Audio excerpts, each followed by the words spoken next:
let's talk about health care and the various taxes that are going to pay for it. At the beginning of 2013, January 1st, 2013, a new excise tax came into play, and that's called the medical device tax, which is a 2.3% tax that's assessed on the manufacture of medical devices. First thing you have to know is that this will affect all veterinarians. I've heard many practice owners say, not a problem, not going to affect me. And I want to say that that's not true. First, you have to understand what is a medical device. If you can dig through the FDA website, you'll eventually find the harmonizing definition of a medical device, which is basically anything that isn't a medication. The first item that appears in this definition is a tongue depressor. So the medical device tax will apply to very common consumables in veterinary practice, such as IV fluid lines, indwelling catheters, needles, syringes, surgical suture material. You start to think about all of the ramifications of what might be involved. So it's not only big pieces of equipment like surgical lighting and ultrasound machines and digital x-ray equipment, but it's also all the consumables that we use in practice. So when you start layering that in and understanding that this is a tax that's assessed at the manufacturer level on items that are in the human use chain, you need to know that many of the things that are in the human use chain will not be segregated as to whether they're only going into veterinary practices. I grant you that there will be some pieces of equipment that are manufactured explicitly for veterinary use that will not be subject to this tax, but many of the things that we're used to purchasing will have that tax layered on. Will we see it in the invoices?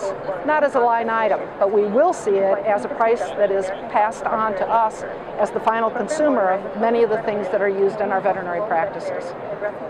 The takeaway when it comes to the medical excise tax is to be aware that it will hit your practice. This means that you need to be very cognizant of the increases that are going to be passed on to you by the manufacturers, and oftentimes this will be through the chain of distributors that are managing some of these products that we purchase. Purchasing agents need to be on their game. They need to be better bargain hunters than ever before. They need to be looking for when price changes are expected to go into effect and plan their purchases, particularly of large equipment that might not be designated purely for veterinary use. And be planning ahead on those purchases, and then be looking for equipment that is certified as being veterinary use only. I don't know what certified means at this point. That's something that I imagine some manufacturers will look at, particularly those that really have a solid interest and a commitment to the veterinary profession. So that's going to be something that all of us need to be more knowledgeable about in the questions that we ask.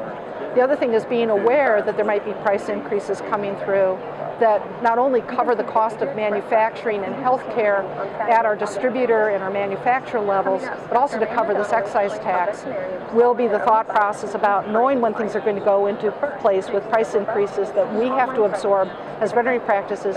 And number one, how much stuff do we stock up ahead of time? Do we move our purchases up to larger bulk purchases before a price increase goes into effect? And the second thing is, if we do large bulk purchases on large quantities of supplies, how do we secure those supplies? Where do we keep them? What's our inventory management procedures? Will be more important than ever. Third point, you need to be really up to date on your KPIs, key performance indicators for your practice. What are the cost of these supplies in your practice, and how are you going to monitor them over time? And I think maybe a fourth take home I would do is start talking about wastage with your staff. It's going to be really important not to waste supplies. But all of the places that we can find to cut waste in our practices is going to make a big difference over the long run.